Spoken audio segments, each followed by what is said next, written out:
Hello everyone, and welcome back to DMG.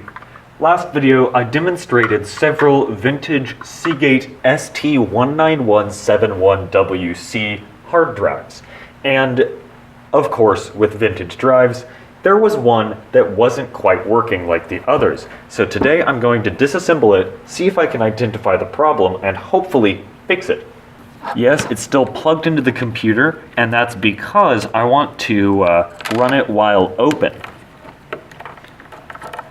Now this, as discussed last video, is a 1996 hard drive. It is a 7200 RPM server drive, back when 7200 RPM was the highest speed. And it was actually until 1996 when Seagate released the first 10,000 RPM drive. So yes, this was the server standard for many years. And now it's become a consumer standard, the fastest consumer hard drive you can just go out and buy. Ignoring WD's attempts to bring it to the consumer market in the early 2000s, that is for a different video. I feel kind of bad breaking the seals on this because, like, this is a rare drive, but also the glue is very strong, and I can't just peel them off and stick them back on. They really have to be scraped off, and I regret that because it doesn't look good. Okay, this is gonna sound really lame, but I had a lot of trouble getting these two screws out, and it's almost loose, but it's still secured by this one. So I think it just needs like one more turn, and then I can, oh yeah, there we go. So this screwdriver, the handle wasn't big enough to provide enough torque, so I had to actually go out and find this one. So that took me a little while to do. Anyway, hopefully we can get into the drive now. And, oh wow, that's a lot of platters. No way, look at the size of that magnet. Good lord, that's 10 platters in there. Okay, let me close this thing up. And did I just touch the platter? Ooh, I may have. I don't think I did, but the platters are really close to the edge. And I did not think about that. All right, let's go plug it in and see if it runs open. Now for comparison, this is a consumer grade Seagate drive from the time, and they look pretty dang different. Like the magnet shape is the same, and no way, it started working.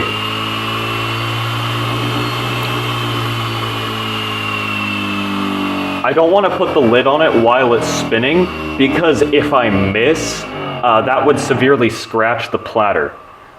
But I think this middle screw was very, very tight. So I think the fact that it was so tight was actually preventing the motor from spinning. Because you heard it earlier, this drive wouldn't start. So I have a feeling that that was the problem. I've never fixed a hard drive that easily. That is incredible. So I'm going to loosely tighten, that's a nice oxymoron. I'm going to loosely tighten our center spindle screw and all of these magnet screws. And I think, I think I may have just repaired the drive simply by unscrewing it. Yeah, it works. That's amazing. I fixed it just by unscrewing the spindle. Okay, I'm gonna run an extended test on it to make sure I didn't, like, you know, give it any bad sectors, but sorry for the messy camera work. It's just hard to move the camera in any other fashion while the drive is running. Oh, look, it works! Or at least enough to read.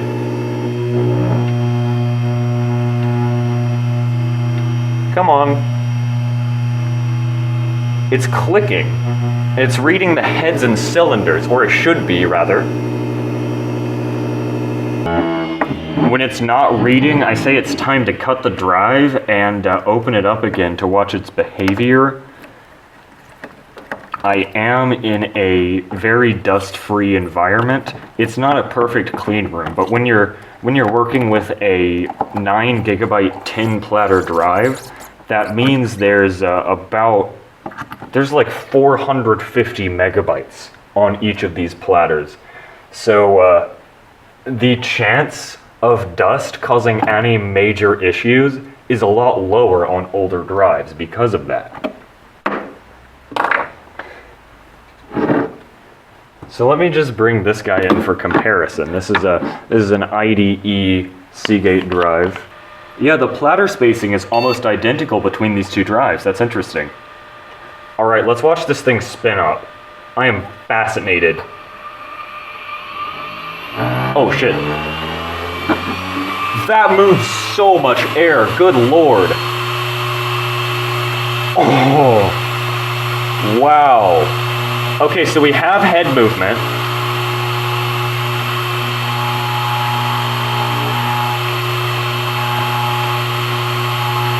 So the head is not moving off of that track.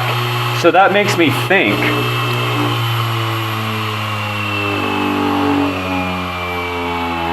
Sorry, I gotta turn the drive off before I can talk because it's so loud. So I think what's going on here, old drives, I think I can demonstrate with this one because it's broken. No, it doesn't have that mechanism. I'm still gonna demonstrate it with this drive, but just pretend it has this mechanism. So old drives had a mechanism that locked the head in place so it couldn't move more than like that when the drive airflow was high enough. So either A, because the case is open, the amount of airflow that goes over that little switch is not allowing the head to move. But I think because it still doesn't work when closed, it won't move past. So I think it'll reduce like the integrity of the drive, but as long as I don't bump it, I should be fine. I think if I go in and I remove that little lock, then I could get the drive head to move. Now, that'll require removal of the magnet, and that will be really hard to do without causing like any fingerprints or anything to the drive.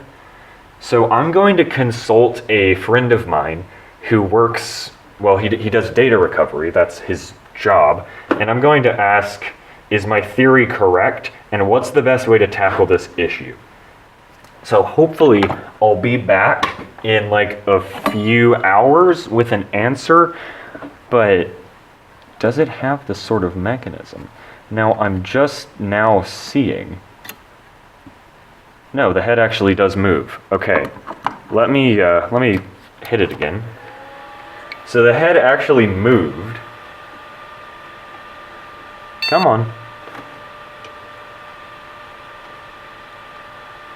It might just be totally dead. It did the thing again.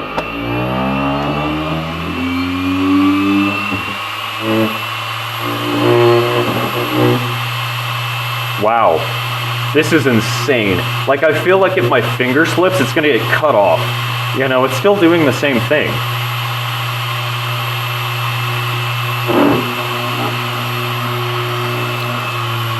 I'm beginning to think my theory was completely incorrect because the head moved fine while the drive was off. So I don't think that's the issue. Also, the platters spin kind of unevenly. That could be an issue, but they wobble. So that would explain the irregular vibration that we're seeing with some of these drives. Also, look how freaking thick this filter is. That is the biggest filter I've ever seen in a hard drive. And there's another one up there. This is no joke. This is the best built hard drive I have ever seen. And I've looked at modern server drives, but this 1996 Seagate Barracuda, of all things, takes the cake. Okay, I've done some more looking, and I'll see if I can catch it in the camera. I don't think you'll be able to see it, but oh, there you can.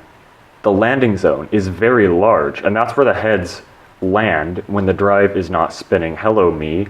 But that different colored section of the platter, for those who do not know, that is the landing zone. Also, look how thick that metal is.